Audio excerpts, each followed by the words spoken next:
Oh, man. Devastating news. I'm gutted. Ben Simmons has a fracture in his right foot. He is scheduled to have surgery next week. Oh, my God. I've been counting down the days until October 26th and that opener against the Thunder. And now all of a sudden, he's gone for 3 months. Kyle Gaffner is here. I'm Adrian Fedke. This is just When it rains, it pours, Adrian. I mean, we were that close. I was excited just for preseason to start. October 6th, I was ready to start seeing him play, let alone the regular season. And that looks like we'll be Ben Simmons list for the next couple months. I mean, this is a huge blow. Yeah. And it's crazy, too, because, like, we have all these debuts coming up. Saric, you got Joel Embiid. Yet I am just completely gutted by this. Just awful. And it seems like here it goes. We added on, and finally we got a healthy player, a first-round pick that isn't injured, that we're not going to have to wait for a year to see play, right? And then all of a sudden, right before we get to see this kid really open it up and see him play some major minutes, he just gets taken away in a wisp. I mean, a rolled ankle that leads to a tear or a fracture, in the fifth metatarsal. Like, come on. A fracture in the fifth metatarsal. You fucking nailed that, bro. Nailed it. So what do you think about, like, this is crazy now? Because it's first we dealt with Noel for a year, and then it's Embiid. And we're finally going to see him play. And now it's Simmons. This is three in a row. And they can't even blame it on Hickey now. They got nobody to blame now. It's just like a freak thing. It's something in the water. I mean, yeah, we'll get to see Embiid play and stuff, but this season was geared towards watching Ben Simmons play, you know? It was revolving around watching this. This is the kid that's going to take us to the next level. Yeah. Ben Simmons is Carson Wentz, and I'm trying to think of a comparison for Joel Embiid. Maybe like, I don't know, like Rodney McLeod or something like in terms of the eagerness of watching him play. I don't know if that's a good example or not, but you know what I'm saying. Like all the eyes were focused on Ben Simmons, just like Carson Wentz with the Eagles, and now we're just months. It's a big deal because what they're going to do now is they're going to baby the shit out of him. And we're not going to see him play full tilt, say 30, 35 minutes a night.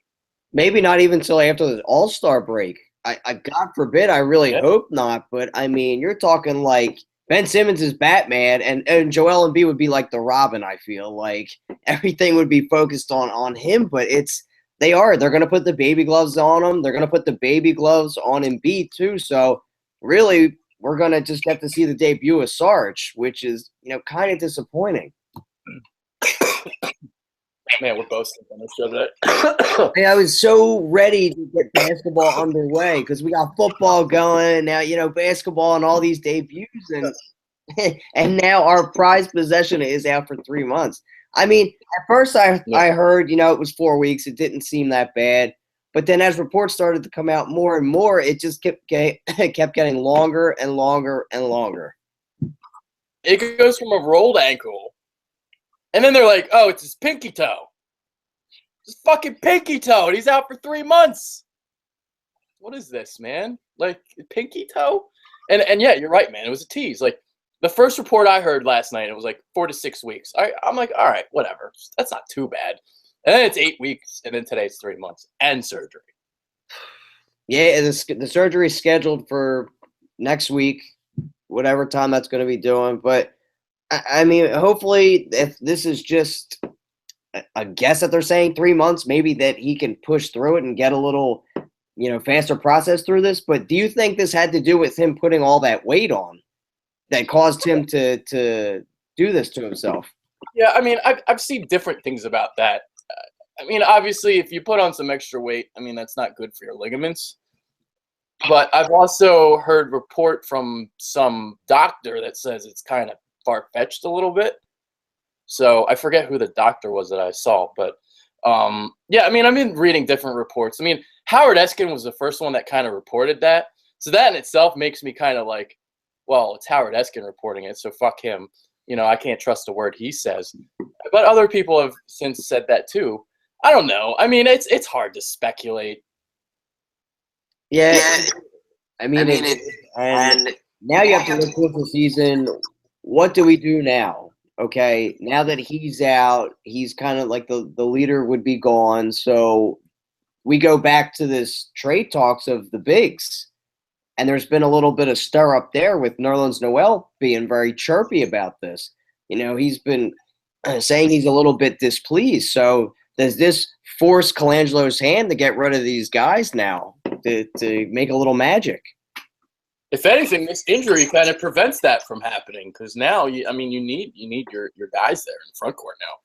And we'll get to what Noel said in a second. The question I have for you is, now with this injury and considering the injury history that this team has, is it necessarily a great idea to trade a big? I mean, I'd probably still do it, but now it kind of makes you think a little bit.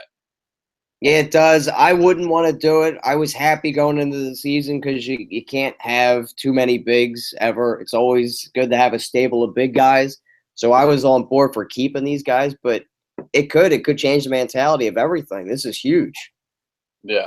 I mean, I've made the suggestion before about possibly inserting a type of platoon system with our bigs so you can kind of share all the minutes.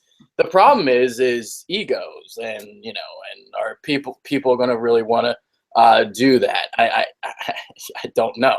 So that's what you got. Like with college kids, you can kind of tell them what to do, but NBA players, it's not like that. So I don't know if they'd be down for that, but that's how you can make it work with all these bigs is just, distribute the playing time, not necessarily evenly. I mean, if somebody's having a better night than somebody else, then you're going to play them in the fourth quarter. But for the first 3 quarters, you can kind of do that platoon system and just kind of see how it works. That's what I would fucking do. I would just experiment with it. Yeah, and Brett Brown's going to have to work his magic here and experiment with it. The Embiid's not going to be playing, especially in the beginning of the season. He might be playing 10 to 15 minutes and then progress as the season go on. So platooning might be a little bit easier at that point. But you touched on it, egos. I don't see Nerlens Noel wanting to take a back seat and come off the bench, especially after, voicing his displeasures here. So is even Okafor going to do that? So it's all going to depend on these guys being grown-ups or being professional players on what to do here now that they're the main guys out. Well, Noel's going to have to learn how to play on the bench because he and Saric are the best possible combination, in turn for Saric at least, because Saric can't defend the perimeter. He can't defend your stretch forward, and Noel is really good at doing that. So I think they're a perfect pair, to kind of put them together on the floor, and I would put Okafor together with Embiid because Embiid's the guy that can shoot it a little bit, and Okafor obviously more of an interior player. So and Embiid can protect the rim. Mm-hmm. So Saric obviously can't protect the rim. Noel can, but you see how it works. I mean, you can't put Noel and Okafor together. So Embiid and Okafor works fine. Saric and Noel works fine. Just fuck, man. Like I hate that egos have to get into play because I think you could make this work. I really do. It's just kind of unfathomable because we had never really seen anything like this before. And they're all still very young too, and it's kind of a snare. They really haven't played together. Noel and Okafor, they're really only ones that have gotten some time together. You've got an insert of Embiid who's going to be new to the system, the same with Saric. So, and this is going to be good for Saric, though, too, because I think he'll be able to play more with the balls in his hands, like the point forward, because we were talking about that earlier in the season with him and Ben Simmons. Yeah. Now this is going to be his team to kind of manage, I think, when him and Noel come off the bench. That would be a nice little tandem of 6 men coming off the bench. Yeah. It's crazy, though, man. Like, I'm still looking forward to the season, obviously, but man, I mean, it's crazy to think about how just gutted we are by this. I know I think it has a lot to do with the success of Wentz because he was a high pick, highly anticipated, and with the success he's having, I think that's kind of overflowing and going over into basketball. Same sense with Ben Simmons. Oh, he's a high pick. Is he going to do what Wentz is doing for the Eagles? Absolutely. I mean, you would have that mentality, and you just get really excited about it. It's just a huge blow. I mean, yeah, we're still going to be excited about the season, but I'm just I'm just so I don't even know what to say. I'm at a loss for words. It sucks. No, it does, man. It really does. And as excited as I am to still see Joel Embiid and Dario Saric, man, it just sucks, dude. It really does. I can't even put into words how I feel. I can't even think of the word. I am just devastated. So let's get back to Noel for a second. All right. So he had those comments. What was it last week? He had comments about basically the Sixers have too many bigs on the roster. Why did they bring in all these bigs in the training camp? And the question I have for you is he right? I don't think so. And this is where the egos are coming into play because he, I think, feels that his starting job is at a threat now, that he's going to be beat out by Okafor and Embiid, that he's initially just going to be put right to the bench because of his offensive deficiencies. So he's going to start chirping a little bit. And I think that's what it is. He's just a little nervous about it. He is in his last year of his contract, though, too. So if he is a starting guy, at least he'd be playing for a bigger contract to either stay here or go off to another team. So display his attributes that he can offer, protecting the rim. But I like having the bigs here. You just gotta take it back. Well, he's still a very young kid, but you just gotta play as a team. Well, here's the thing about like his comments. We saw during the offseason there wasn't really that many great rumors out there for our bigs. So why are you going to pull the trigger if you don't have to? Like you don't want to get desperate. You just got to remain patient. When the right deal comes along, then you pull the trigger. And what's going to happen now that the season's going to start, guys are going to get hurt, right? So there are going to be needs that need to be fulfilled because guys are no longer playing so on other teams. I mean, we just saw this in the NFL. Sam Bradford, Teddy Bridgewater. What did the Eagles get for Sam Bradford? They got a first-round pick. So you get more value and teams overpay when guys get hurt. So why are you going to do something during the offseason? The only really trade scenario I really liked was that Noel for Bradley rumor. That's like the only one I really would have done, possibly. Other than that, I mean, Noel for Teague, ew, fuck that.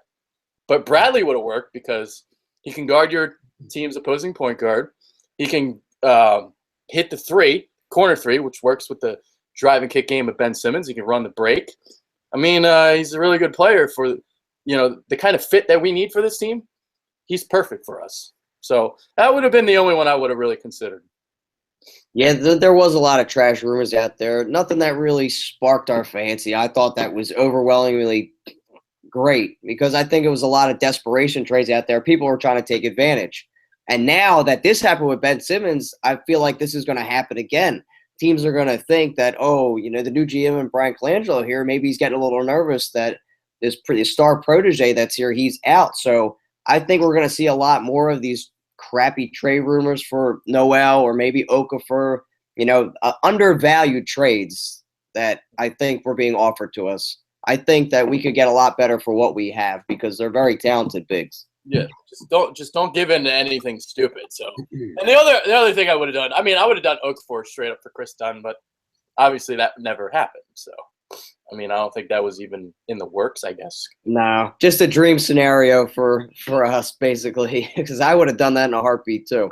And then Chris Dunn goes and makes me look like a genius during the fucking summer league. So, yeah, that makes me jealous because I love me some Chris Dunn. Great defender. Can shoot a little bit. He can manage a team. He would have been awesome with Ben Simmons, I think. Yeah. So, all right. There's really not much to talk about with this injury because, it's an injury. We talked about some basketball-related points. We're also sick as hell. I don't know if you guys can tell. We're both fucking. The changing of the weather has gotten us both. I'm dealing with a sinus infection.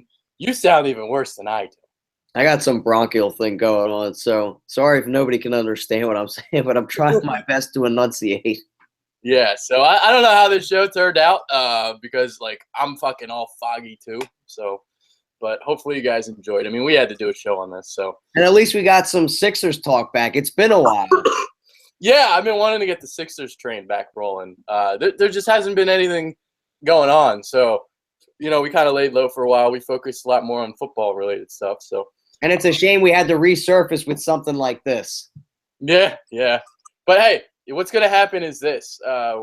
During the season, we're going to be doing at least one video a week. I mean, we'll try to do even some game recaps too. I know that Kyle has season tickets, so if I ever get a chance to go down, what we can do is even do videos from the fucking Wells Fargo Center.